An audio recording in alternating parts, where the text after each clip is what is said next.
নমস্কার বন্ধুরা, কেমন আছেন সবাই? জানি সবাই ভালো আছে। তবে এই ভিডিওটা অনেকের ভালো লাগবে, অনেকের ভালো লাগবে না। এটা হচ্ছে প্রত্যন্ত গ্রামের একটা ভিডিও। আমার মানসিক ছিল দণ্ডি কেটে, বাড়ি দিয়ে দণ্ডি কেটে মন্দিরে যাওয়া পর্যন্ত। তো আমার ছোটো বৌদি এই মানসিকটা করেছিল, সেদিনে মানসিকটা চুকিয়েছে। তো দেখুন সবাই কি সুন্দর দণ্ডি কেটে, মায়েরা মাসিরা দণ্ডি কাটতে কাটতে মন্দিরে চতুর্দিকে প্রদক্ষিণ করছে, করে এই মন্দিরে এসে সবাই প্রণাম করবে। আমার বৌদির দণ্ডি কাটা কমপ্লিট হয়ে গেছে। এখানে ঢাক কাশি বাজিয়ে দণ্ডি কাটা হয়।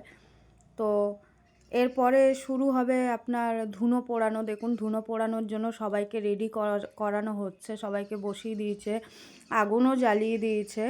আগুন জ্বালানোর পর ধুনো একটু একটু করে দেখুন সবাই দিতে শুরু করেছে। এই ধুনো পোড়ানোটা ব্রাহ্মণ ছাড়া এমনি কেউ করতে পারবে না, কারণ ব্রাহ্মণরাই জানে কতটা পরিমাণে ধুনো দিতে হবে আর কতটা আগুন তুলতে হবে।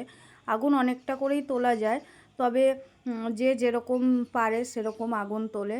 এখানে অনেকেই আছে যারা দণ্ডি কেটেছে যে যার মানসিক পূরণের জন্য, যে যেমন মানসিক করেছে, যেমন দণ্ডি কাটবে তেমনই। কেউ 108 বারও প্রদক্ষিণ করে, কেউ বা আপনার 6 বার 7 বারও প্রদক্ষিণ করে। যার যেরকম মানসিক আছে সে সেরকমই করে। এখানে দেখুন ধুনো পোড়ানোগুলো খুবই সুন্দর। আমার এত ভালো লেগেছে ধুনো পোড়ানোটা যে ভিডিও না করে থাকতে পারিনি। যাই হোক, আমারই মানসিক ছিল, মানসিকটা দেওয়া হয়ে গেছে। সবাই দেখুন ধুনোগুলো কত সুন্দর তুলছে আগুনগুলো, মানে এত ভালো লাগে। এগুলো গ্রামে বেশি দেখা যায়, শহর কলকাতায় তো এগুলো দেখা যায় না।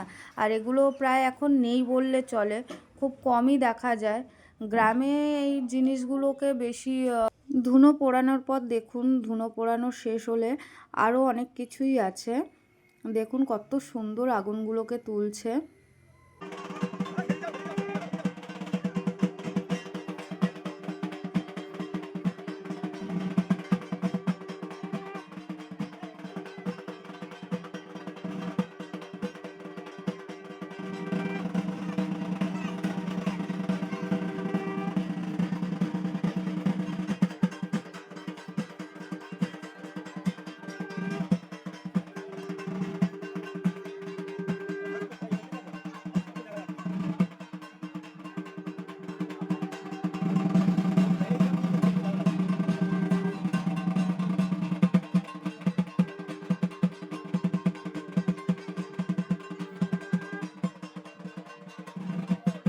সারাদিন না খেয়ে থাকার পর এরকম হাতের মধ্যে জ্বলন্ত আগুন, হাতে কিন্তু সেরকম কিছু নেই, কাদা আছে মাথার মধ্যেও তাই। এবার শুরু হবে আপনার যে যার কোলে বসা। ধুনো পোড়ানোর পর সবাই মনে করে এতে নাকি সবার ভালো হয়। যারা যারা ধুনো পড়িয়েছে সবার কোলে গিয়ে সবাই বসবে, সে ছোটো বড় কোনো ব্যাপার নেই, সবাই সবার কোলে বসতে পারে। যারা ছোট হবে তারা প্রণাম করবে, যেহেতু এখানে অনেক বড় বয়স্ক মানুষরা যেহেতু আপনার দণ্ডি কেটেছে, এতে নাকি বলে সবার ভালো হয়। জানি না, তবে যে যার বিশ্বাসের ওপরে সবই চলে, বিশ্বাস ছাড়া কিছু নেই।